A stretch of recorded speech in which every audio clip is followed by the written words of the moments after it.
Welcome back, everybody. Speaking of early returns, they do happen. They do happen. When faced with possible early returns, the counselor plays a big role. Before we go into those two big paragraphs, what reasons do you think students return early? Why? Both outbound and inbound. Raise your hands. Mike will let me know if you are ready to talk, and I'm ready to hear you. As Fraser Crane said, I'm listening. I think one of the reasons why students could return early is strictly for comfort purposes. That's one of the things I'm thinking. Again, unfortunately, I have not had the opportunity yet to do youth exchange, but I feel that that could be one of them. Is they don't feel, they're super excited to get there. Once they're there, they don't feel prepared enough. And so they want to come back home. So Andy, I'm gonna ask you, do you think part of that, what you're expressing, is homesickness or unpreparedness or both? I think it's more homesickness, but I did just see in the chat, somebody mentioned that kids never want to come home. Some don't. The ones that were very happy, all of them, none of them want to come home. So yeah. Then it could also be circumstantial. You know, for right now, the pandemic, for example.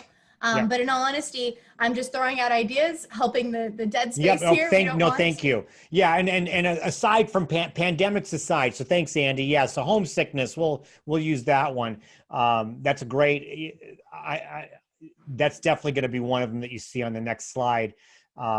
Pandemic aside, what are some other reasons? Who has a hand up?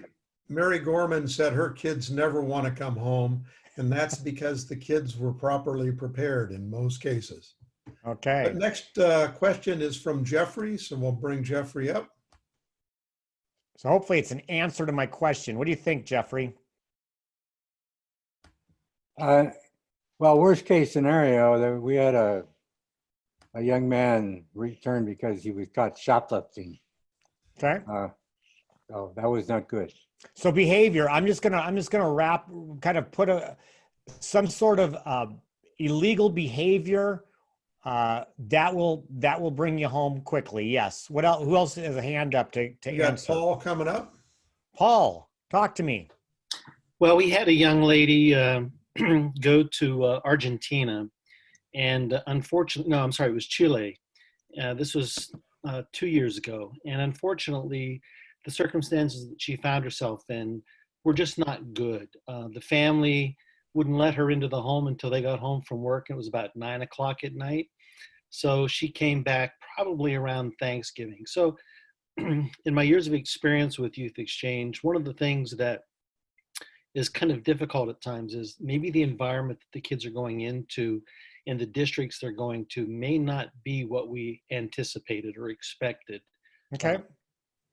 So yeah, so kind of an unexpected situation that came up, and we talked about that. Sometimes Rotary districts, they're not all the same. And so some sort of a challenge there. Thank you. I think that was Paul. Who else do we have?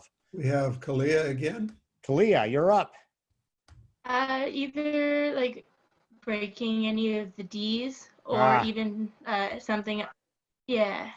Yeah, that's probably one of the main reasons. The breaking of the D's. So what, can I put you on the spot? You know what the D's are? Yeah, so it's drinking, drugs, driving, dating, downloading, and decorating. So like, yeah, we've got, we used to only have 4. Now we got 6. We got 6. Yeah, we're getting more D's as they come. So yes, that's a breaking of the D's. That's exactly. What else? Everybody, thank you, Kalia. What else? Anybody else, Mike? We got one from Tom. He just did it in the chat window. Can't be without the boyfriend or girlfriend. Oh, yeah, you know what? My very first inbound exchange student from Sweden came and went to a very good host family and was unable to live without her boyfriend. She left back home. She had acquired a boyfriend after she had applied, but before she came. And so she stayed here 6 weeks. Everybody, you know, pleaded for her to stay, parents, host parents, YEO, but she went back after 6 weeks, and it was a boyfriend. I hope she married him, I guess. No, they broke up later. Yeah, figured. I saw two other hands go up, Mike. There's hands up, but there's 2 more in the window also from Jen. family death or illness and breaking rules we've already heard. And then from Eric, may want to return early because of language barriers. Yeah. Okay. I thought Next I saw is Jason Dennis. had his, does Jason have his hand up? I Jason's got thought. his hand up, but he's not next. Dennis is next. Oh, I've had several kids through the years. One of the biggest reasons that we had was it was the inability to assimilate. It was difficult for them to assimilate into the cultures. There's a big culture shock, so they decided that now is probably not a good time for them. Age was another one. We had some students that were too young, and it just didn't work out for them. okay. Thank you. Thanks, Dennis. Okay, now Jason. Too much influence from home. So building on some of what people said, like culture shock and homesickness. If there's too much influence from home, the kids will come home immediately instead of actually trying to tough it out and work with their counselors, either in or outbound. You know, we deal with that all the time, right? So first, determine the reason for the possible return. Ensure that all options to avoid the early return may have been attempted or explored. Obviously, I have that in red and bold. And you know what? I've been in situations both as a counselor and as a host parent, not as a YEO, but both as a host parent and as a counselor where kids have had to go home. And it's really painful for everybody involved. And so whatever you can do as a counselor, because that's what we're doing today, counselor training, be that you still want to be that advocate, but you're also in a situation to know what's the best situation. In the case of disciplinary action, it could include warning students when possible behaviors surface.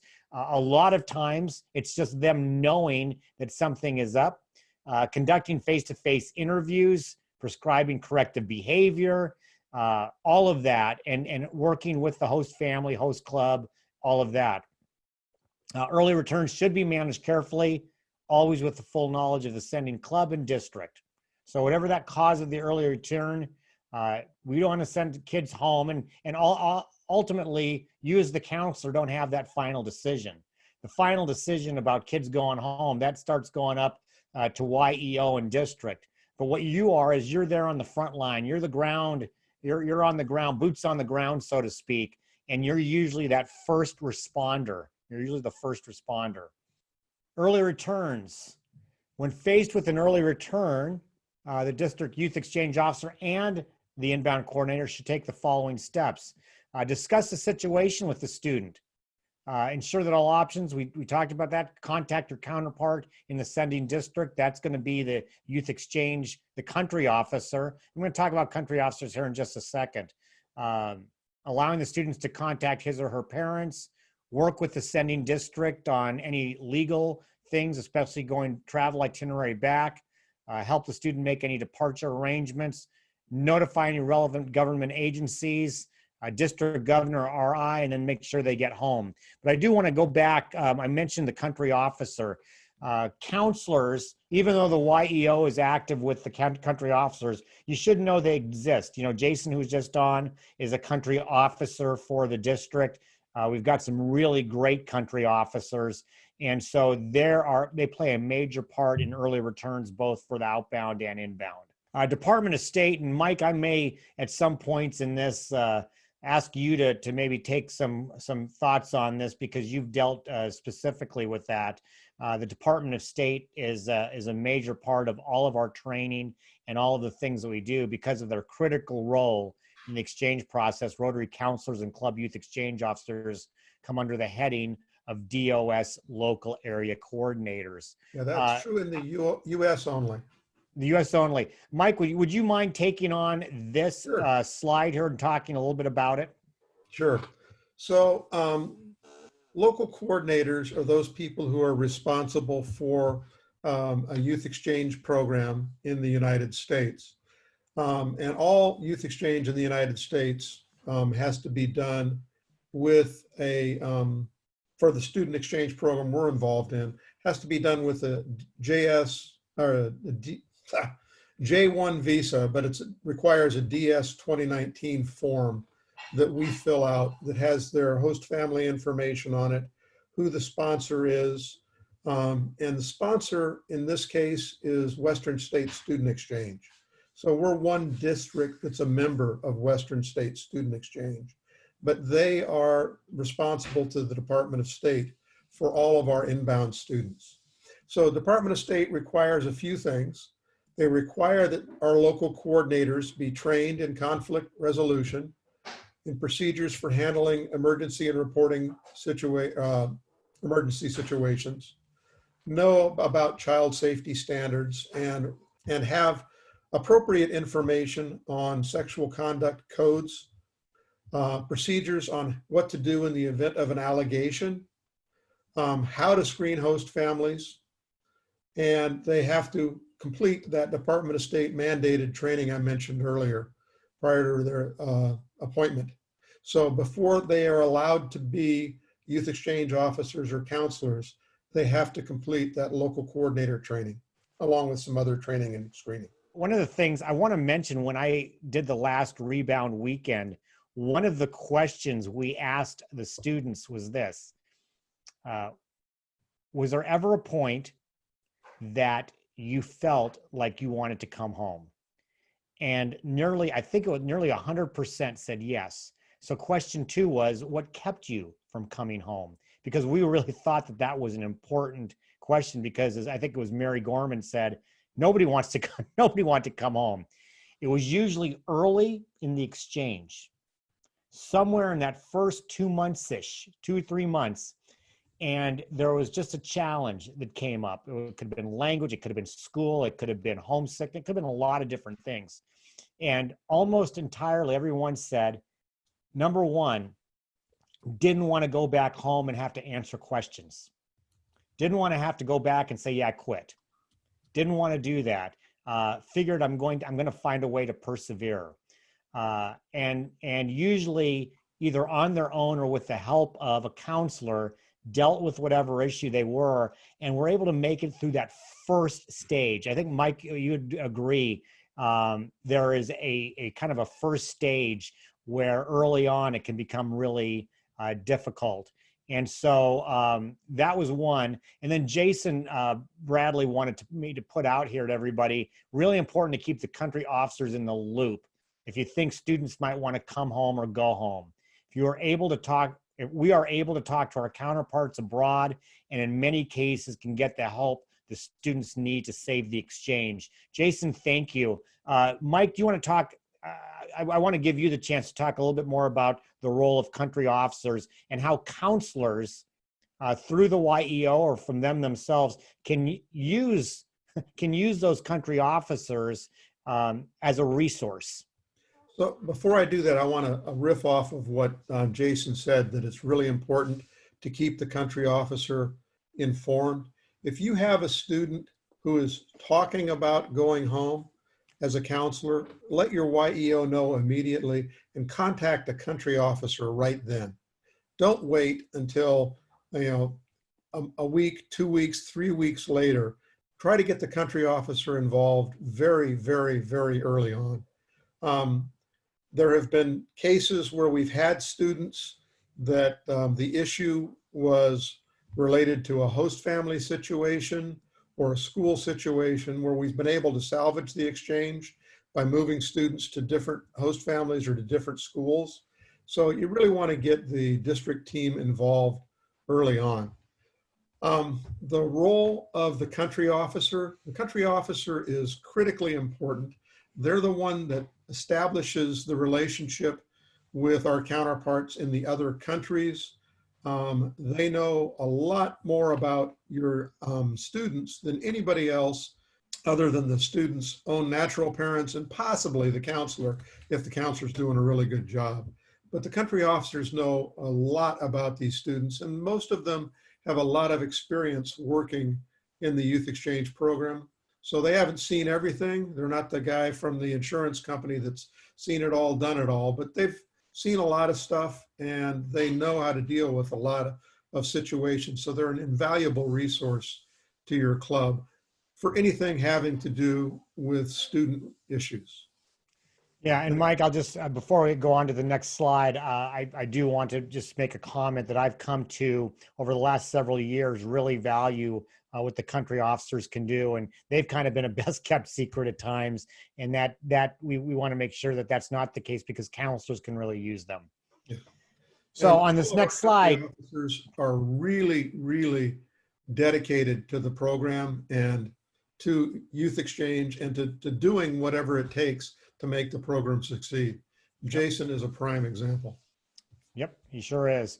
And that's enough. That's all the love you're going to get, Jason. We cannot give you any more. That's all we can do. So on the TOS requirements of counselors, you can all read. I know that. I want to have a couple highlights here that I want you to look at, and those, ironically enough, are in red. Exchange student cannot be placed with his or her relatives. You'd think that, boy, this would be hard to do. Not as much. We've had exchange students come in who have relatives fairly close. It's one of those things that happens. They were fairly close, and can they stay with them? No, they cannot. And the exchange student must live within 120 miles of the home of the local coordinator. That's usually not been an issue in our district, but it is part of the rules. Host families can receive no monetary payments or other incentives. Listen, there are other exchange programs out there, I think, that have touted this. I think this is a DOS requirement, though. So it's important to note when you're looking for host families, they're taken on like it's another kid. So no monetary payments. So let me stay with that one for a second. Once again, these DOS requirements are for US only.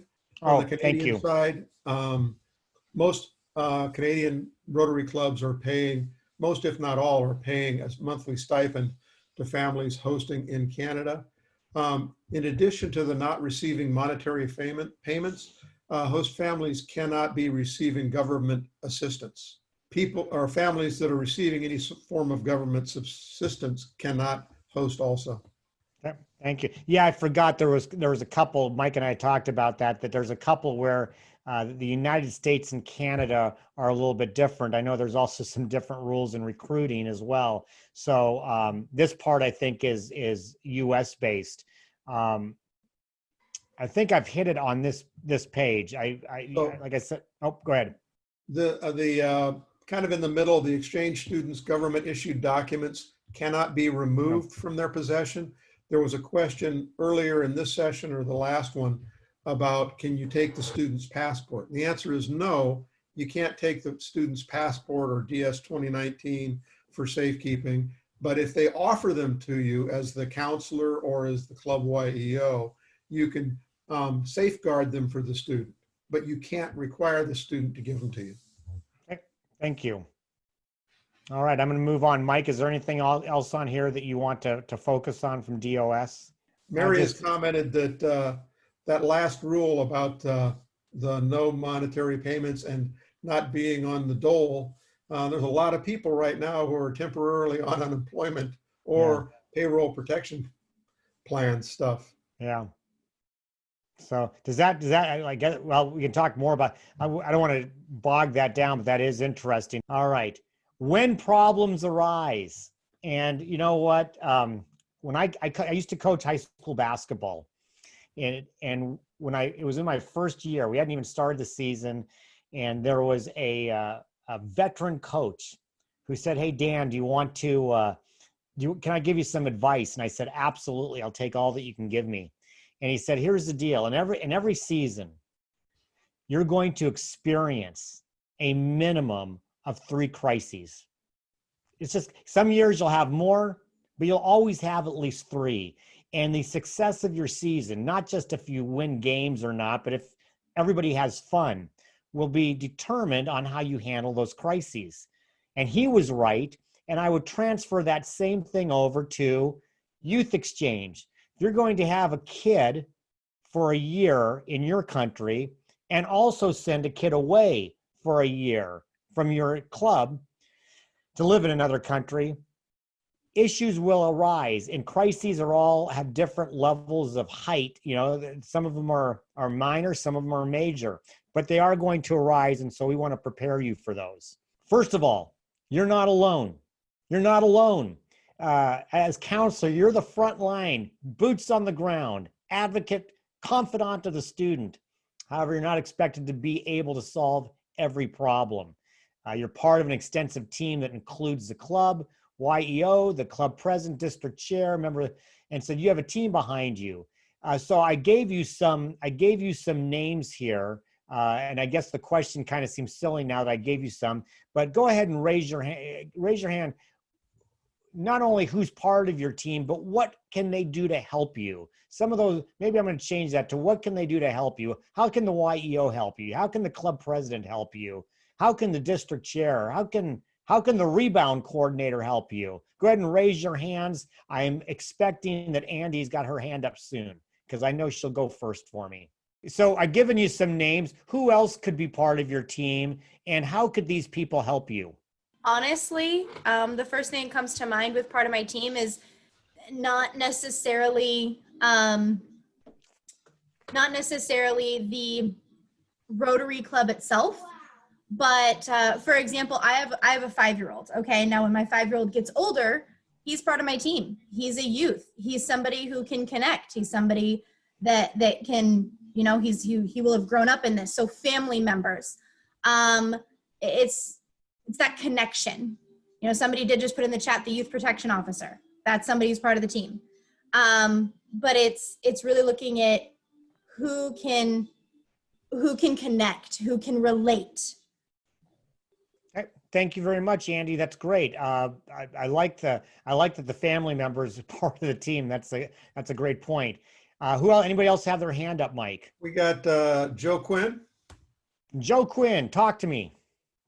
Well, I'm a YPO, so I just wanted to add that youth protection officer's job is to protect youth. So I hope I'm part of the team for the YEO. Very good. Okay. And for the counselor too, the youth protection officer, great resource for the counselor. Who else we got here, Michael? Mary Gorman. Mary Gorman, you're live on Youth Exchange Radio. Yeah, so the precedent for sure, to make sure that there's every week during the meetings that the inbound student has an opportunity to share what's going on in their world. So, and that of course is for all the Rotarians so that they can learn from it. And I think that's the other piece is I've really pushed hard in the last couple of times to, you know, literally ask for volunteers to host the student for something. And so some of them have gone to college campuses. Certainly some have gone to events and ball games and things like that. But some of them have just been brought home for dinner. And that is the first time I'm seeing my club connect more than just the few individuals involved with Youth Exchange. So okay, that's Mary, fantastic. Thanks. And what I'm going to mention, because this is on the problems part too, is that your president should always be aware of potential challenges that have arisen. They shouldn't necessarily be in any situation or any cause for them to have to do something, but in every situation we've ever had, even minor challenges, we got to let the president know that there is a potential. We're working on it. We're dealing with it. We just want you to know. I think it's important that they're kept in the loop. Who else do you have there, Mike? Jeffrey's up. Jeffrey. Yeah, I mentioned this on an earlier session, but I've been a Rotary advisor to Interact a couple of times, and the Interact Club can be a wonderful asset. And at Port Townsend, I remember whenever the new inbound comes, the Interact Club early on has an ice cream social at our little elevated ice cream, and gets to know the student, talks to him about school, takes him around town, shows him around, and then when school starts, they make sure they know how to get to the classes and stuff, and they're really, really a great asset. And Jeffrey, yeah, I mean, and in case something is a little bit amiss, or you've got some homesickness, perhaps things like that, they can be a really great friend, a peer to the kid, correct? Absolutely. Okay. Great, thank you, Jeffrey. Kay. And I can't unmute Kay, so. Yeah, it's already been said, but I think the diversity within our membership is really a support team, you know, even if it's just like a dinner that I think Mary mentioned, or an event or a skill shared. I think it's all, there's so much learning and fellowship to be had with our own membership. Okay, thank you. Jason. I think one of the biggest ways you could support the counselor is, and back and forth, is a really clear line of communication, and having that communication otherwise through the EA system, so it's all documented. So if there are problems, we can. It's all. That's very. It just solves a lot of problems down the road. That makes sense. Absolutely. You know, and Jason, thanks for bringing that up. I'm going to tag on to that. The documentation that the counselor is most responsible for, and I really haven't touched on it yet, are those monthly counselor reports. Yeah, yeah. And the monthly counselor reports that's your responsibility as counselor. And here's the deal: they have to be really, not that they're not dishonest, but they've got to be real candid, because if all of a sudden we're seeing month after month that everything's great, everything's fine, and then we find out, oh, there's been a problem all along, and you just, I didn't really want to do anything. We figured we could fix it. That doesn't. The youth exchange officer, the country officers, the district chair, we all have an opportunity to see those, and so we want to be able to find things out early. I think Jason and Mike would agree with that. So those monthly counselor reports not only have to be consistently done, but even if it's something small, this is important for everybody to know. So yeah. Mike, would you agree with that? Oh, absolutely. Riffing off of that a little bit, those monthly counselor reports, I know that all of the country officers read those monthly counselor reports because they're looking to find out what's going right. Are there issues? Because they're very heavily invested in the students also. And we've got Dennis that has a comment also. I'm bringing Dennis up. I know with ours, we have a really good working relationship with the school teachers and the school counselors. Right. And it becomes an integral part of feedback to the counselor. I was hoping somebody, Dennis, thank you. I was hoping somebody would bring that up. I was going to, in case it wasn't. I know in our school at North Kitsap High School, Scott Martin is our counselor. The school counselor is nails. He's just fantastic. In fact, he's the counselor for all the exchange students, regardless of whether they're Rotary or not, and he has been for years.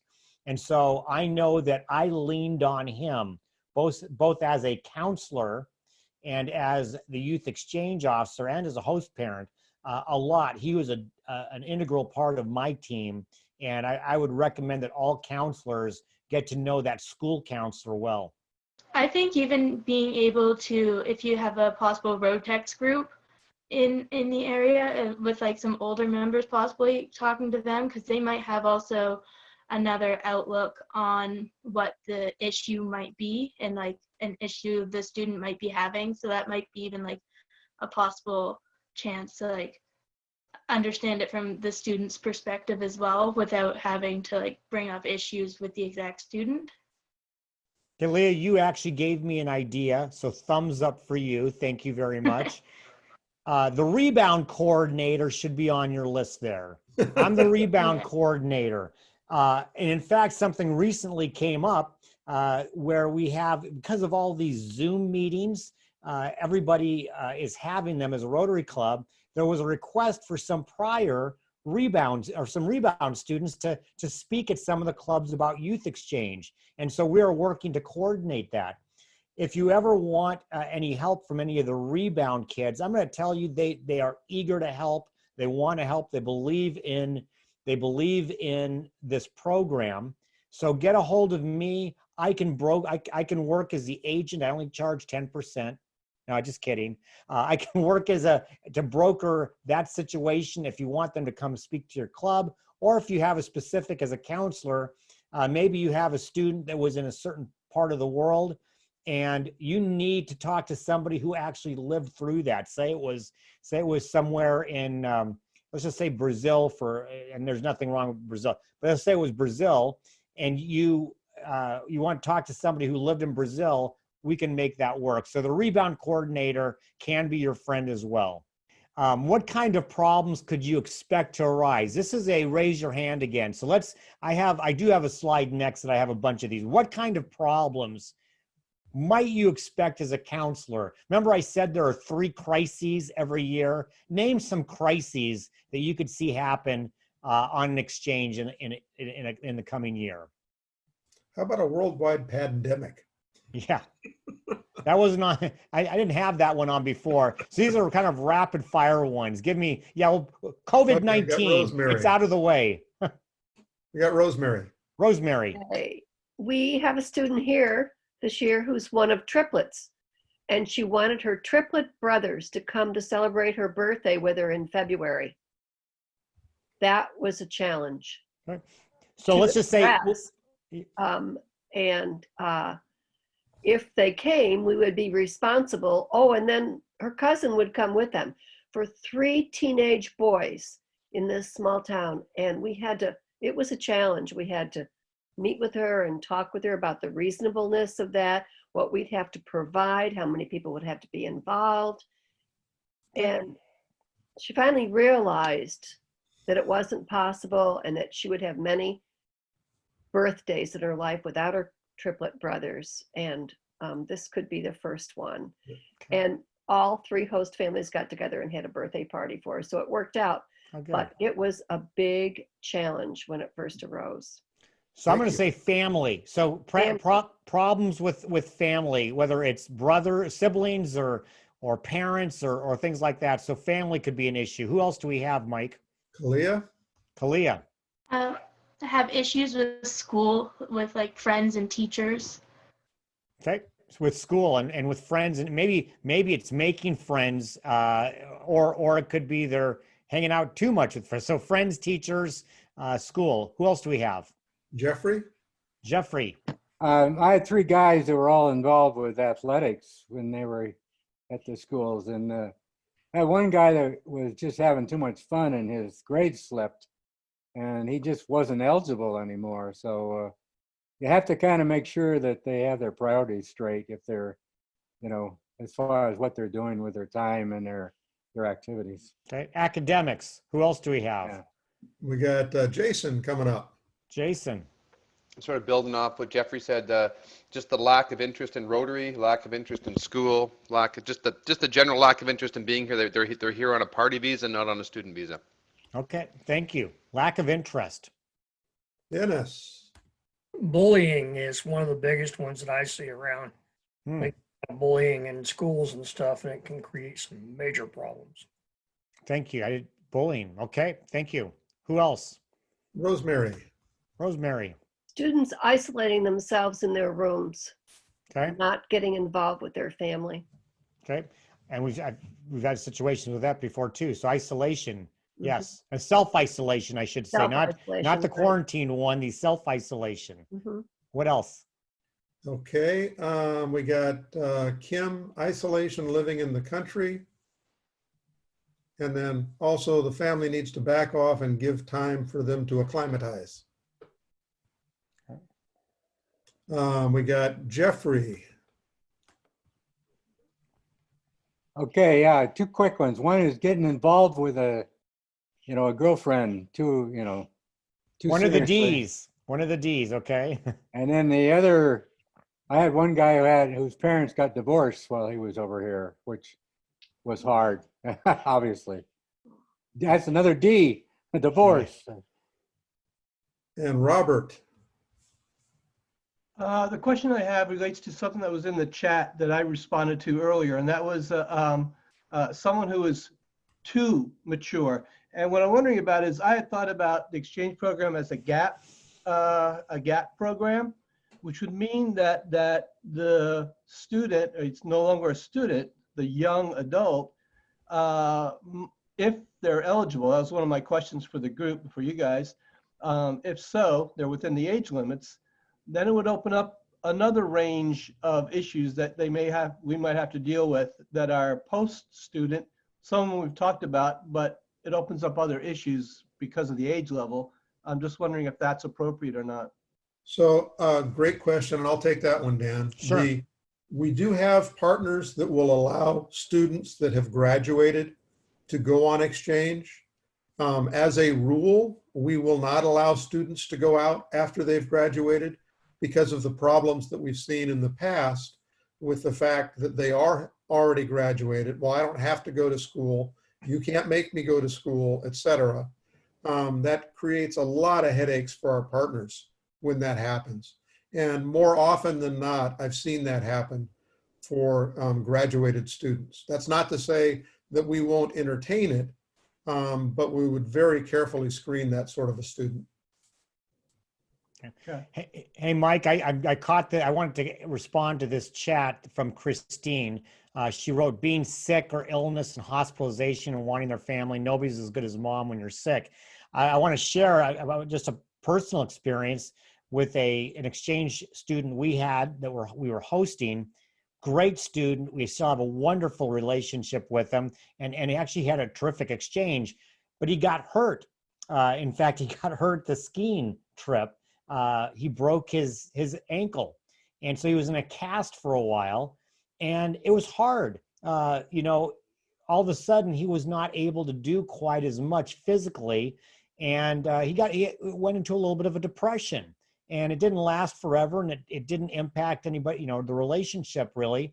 But what it did do is it was tough for him for a while. So, you know, not a huge crisis, but it's enough of one that we had to deal with. And the counselor, we tried to help in do that as well, because there's some things that can happen that lead to a little bit of a depression. For our outbound students, if they are injured on exchange, and for our inbound students that are using the same insurance, the CISI Bulldog, if they are seriously injured, the insurance will pay for a parent to fly here in the case of inbounds, or fly there in the case of outbounds to be with the student. And Mike, I think Kim said she needs to make a comment. Yes. So when I have two sons that did the Rotary Exchange Program and the BC Quebec Exchange Program, and I've been doing international students for years until they both are at UVic now. But when my son was in Bordeaux, he was with a physician family, and he ran through a glass window. Oh boy. And they took him to his office and they just sewed him up. And when he came home, he had a severed tendon in his foot. So we had to do operations here. At that point, that family were saying, oh, it's okay, we sewed him up. But he had serious damage. And the longer you leave a severed tendon, the harder it is to put it back together. So thank God my husband was a physician and we got him into the best people. But when he came home, he was 6 months on a knee walker. And the thing is, that kind of thing shouldn't happen. The parents, I never said anything about it. I never complained about it. I never said anything. But at these meetings, parents should know that they shouldn't as a doctor should not do his family, be a physician for his family. That family should have not just sewn him up. He didn't get x-rays. He didn't get to the seriousness of what happened to his foot. And thank God, you know, it took a year later, everything was back normal. But if he ever wanted to be like an Olympic athlete, not that he was, he could have never. So the family did what they thought was best, and they were doctors, but they didn't do the details. And if they had not just sewn him up, he would have had to come home or been in the hospital for months. So they did what they thought was the best of time. Let's keep this kid's the trip going, and we'll fix him up for now. And then he came back from Bordeaux. But the point was, they should have not just sewn him up. He should have been actually gone to a real hospital and not been treated by the father, the host father. Anyway, that was my... Thanks, Kim. I appreciate it. Hey, Mike, what I'd like to do is, because I want to make sure that we get through the training in total, we do have a section for questions at the end. So I'd like to kind of fire through, get through the rest of the training as we're down to about 15 minutes, and then leave the end for questions. Will that be okay? Well, it's okay with me. Rosemary and Mary. We have two more. So tell you what, let's do Rosemary and Mary, and then we'll move full steam ahead. Okay, here's Rosemary. I just want to tag on what Mike said about the insurance coverage for a parent coming over if the child was ill. that they would fly the parent over. That's only true if the child is hospitalized for their treatment. Yep. Then the insurance will cover it, but not unless the child is hospitalized. Thank you for that Thanks, clarification. Rosemary. And Mary? So I was the one with the mature student, and he was 18 when he was here. I mean, he turned 18 when he was here, shortly after he was here. He was already graduated from high school. So this is kind of that culmination of things. Language was a really big issue for him. He's from Turkey, so that was tough. So yeah, was well beyond high school. All of his friends had gone on to university. So yeah, he had 1 foot here and 1 foot back in Turkey. So that's one of those things. So ironically, I really look for the older students and try to avoid them when it comes to choosing. And what did I do? I picked a 17-year-old who had already graduated from high school, and it was a completely different experience. So it really does depend on the kid. The student that was the second one from Mexico, she worked hard so that she could kind of have it behind her and she could focus on her school year here. And she had a tremendous experience. So it's kid dependent, of course. Thank you for that, Mary. When we screen any of these graduated students, I want to make sure you're on that panel. And I know I'm seeing some comments. We have a questions part at the end. And so I want to leave for that because I want to make sure that I get through the rest of this training for all of you. So here are some typical problems. Most of these were hit: language, academics, social activities, peer relationships, personal health, cultural issues, conflict, homesick, finance, host family, legal, travel, safety, program rules violation. That's the 6 Ds. These, for you who are going to be counselors, these are the typical problems. These are the crises that can occur. And so being prepared, I think what Coach Freeze was telling me is be prepared to deal with something. As much as you're excited, as much as the club is excited to have that new person in, to send that new person away, 1 or 2 of these are going to happen at a minimum during the year. So be prepared. We've got some different skill building things. I'm going to move through these fairly quickly. Skill building on listening. It's about active listening and not agreeing with the problem, but confirming what the other person said. All of you are in business and you've probably been to trainings on active listening. And it really becomes an important part in dealing with youth, that you're actively listening and not telling. And so that's one of the areas that as a counselor, being that advocate, being that confidant, it's about listening. And it's about, what I work with clients on this, it's about asking open-ended questions. Why do you feel that way? What evidence do you have of that? Where did you get that idea? What makes you feel that way? Those types of open-ended questions that will get a kid talking so that you can spend more time listening rather than talking. Skill building on the IU ratio. This is on our Rotary training, and I love it because it's part of what we do as professional speakers. It's the IU ratio. All the I messages that you'll see are very much about somebody's judgment or feelings about themselves.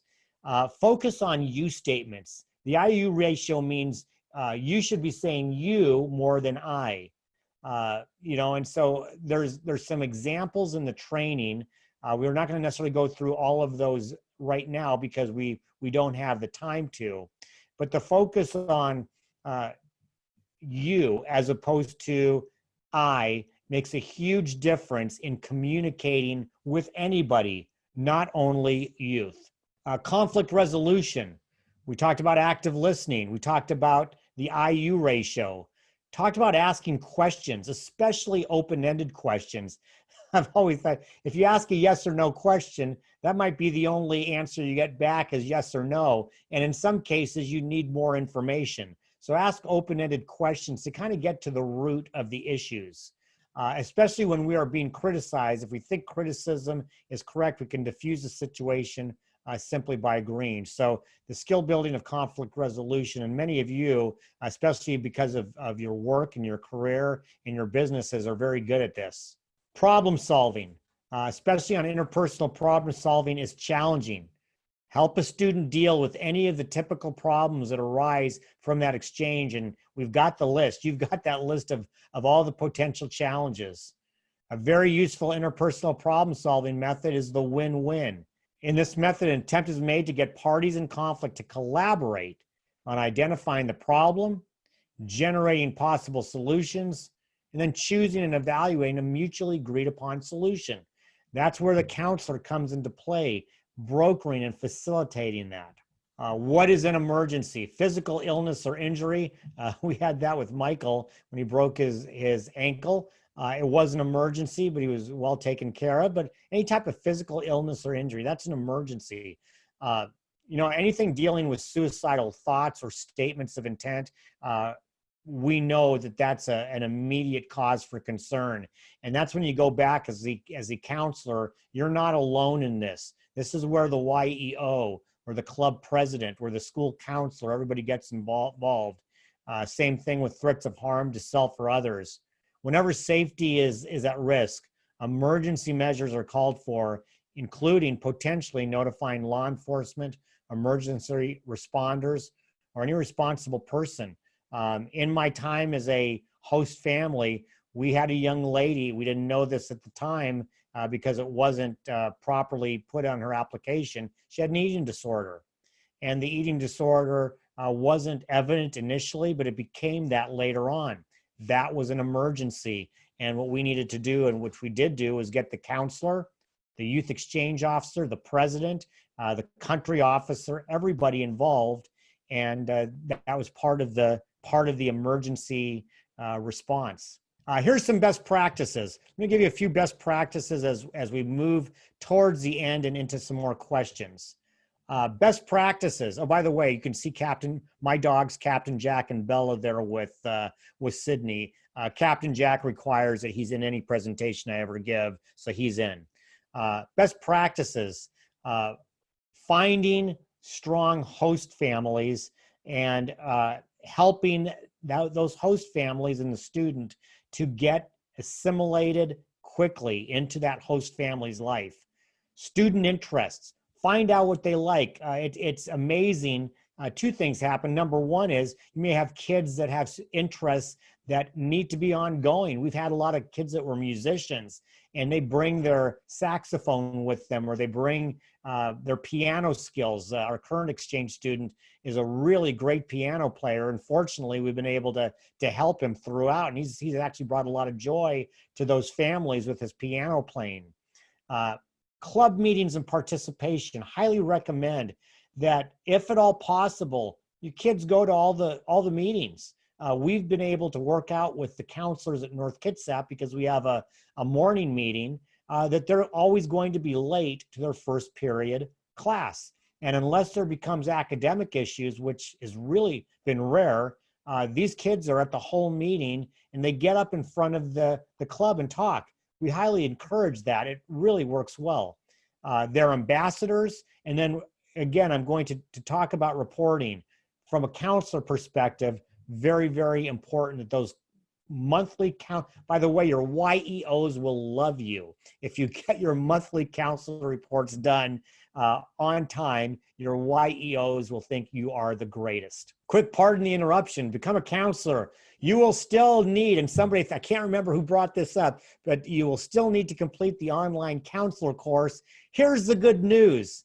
Mike and I gave you just about everything. In fact, probably everything you need to pass it.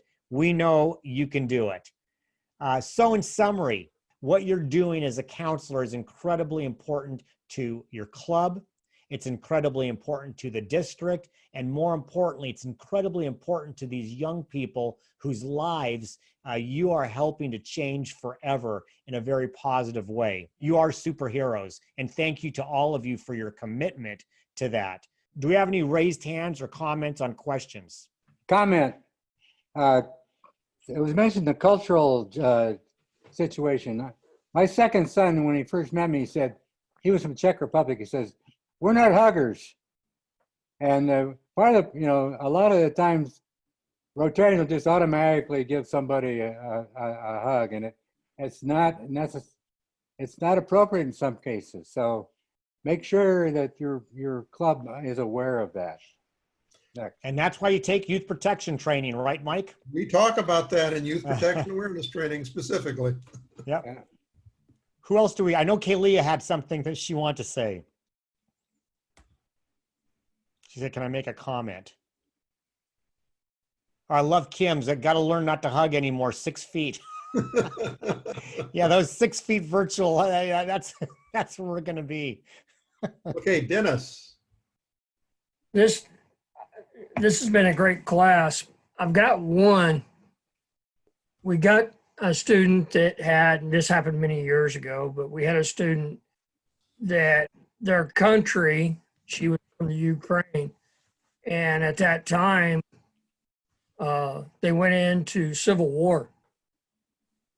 So when it came time for her to go back home, we did our part, got her on the airplane, and at one of her changeover flights, she skipped the plane. And it took them about 5 years to find her. She did not want to go back to the Ukraine. So what would our role be? Have we fulfilled our part of the obligation, or are we still liable to try to find this kid? So we are liable to get her on the plane. And we need to try, obviously, if we knew that she was planning to skip, it would be our responsibility to let her family know about that. But our responsibility is to get them on the plane and try to get them home. That's one of the reasons for our outbound students that we use It's Your World Travel. So we have control over all of the legs of the flight. And in most flights, they're flying with other youth exchange students. If you have a student that wants to jump off a plane and not get back on, there's nothing that any of us are going to do that's going to keep that from happening. I got Jason unmuted now. I just got one quick thing to say. I just see a question here from Kim. If multiple clubs sponsor a student, does each club need a counselor? In the NYMA, we do that. No, you don't. We have 5 clubs that share 3 students, and we have 1 or 2 counselors that are shared between that group. But what I did want to say is that I started out as a counselor, and I'm now on the district, and I can't say enough that the counselor is absolutely one of the most important parts of this wheel. I just did a presentation on youth exchange and getting involved. I don't see it as a hierarchy as district to club to student. I see it as a big wheel, and I have a diagram of 3 circles all kind of mushed together. If one thing fails, it all fails. So we're all on a team together, and so please don't think that the district is something way out here. We want to work with the counselors and work with the students, and all of your reports, and if you have problems, just communicate it up the line and or around the wheel, not up the line, around the wheel, and we can all work together. So that's it. Thanks, Jason. Thank you, Jason. Okay. Is Kalia still there? Because I know she wanted to make a comment and she raised her hand. So is she gone? My comment was just about the ages of students. I guess it really just depends on like the person, because I went on exchange as an 18-year-old as part of my gap year. And I'd say it's probably one of the best decisions that I made. But I guess, yeah, you just gotta guide that, because I've also, my family back home hosts students, and it seems that Rotary is getting students who are younger and younger, which is a bit of a problem too, because they're not quite old enough or independent enough to be able to brace leaving their families for such a long time. So I guess you just got to find like an equal balance, and like every kid's going to be different. That's like just my one comment on mature students and ages. Thanks, Kalia. Kim? Yeah, I was just wondering sort of how I might be able to contribute usefully to the youth exchange program. Personally, I think it's probably the most important program that Rotary has. You'll get no argument from me. But But I'm looking at my age, and I'm just, you know, I'm wondering if I wondering if I could be a counselor, whether it would be appropriate, or if there's somewhere else, some other way I can contribute. So let me address that one if I can, Dan. So Kim, if your club is not involved in youth exchange and there's another club nearby, they may be looking for a counselor, so you could participate as a counselor there. Getting involved at the club level is not an absolute prerequisite to becoming a member of the district team, but it actually makes it a whole lot easier for you if you understand the ropes before you actually get on the vessel.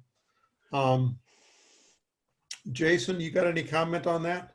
I would just say if you're interested in youth exchange and your club's not involved, you know, the district is a great way to get involved too. I don't necessarily think you need to be have club experience, but it certainly helps. But our club is involved, but where we always just sponsor our own student. Yeah, we've started sharing over the last couple of years between with other local clubs. We've got a seriously aging club, and it's a bit of a problem. Start working on your host, the kid you're sending out, and get their parents involved. That's how I got it. Yeah. Another thing, Kim, that I've seen, in fact, with older Rotarians, they thought that they were too old to host, and then they decided to host, tried it, and then they did it for 5, 6, 7, 8 years afterwards, because it's so invigorating for older Rotarians to host students if they're really interested in the students. Yeah, we have a problem with that because we live in a 55 plus condo strata, and so we're not allowed to have anybody any sort of non-family living with us. Well, you know, let's see how dedicated you are to the program. Just buy a new house.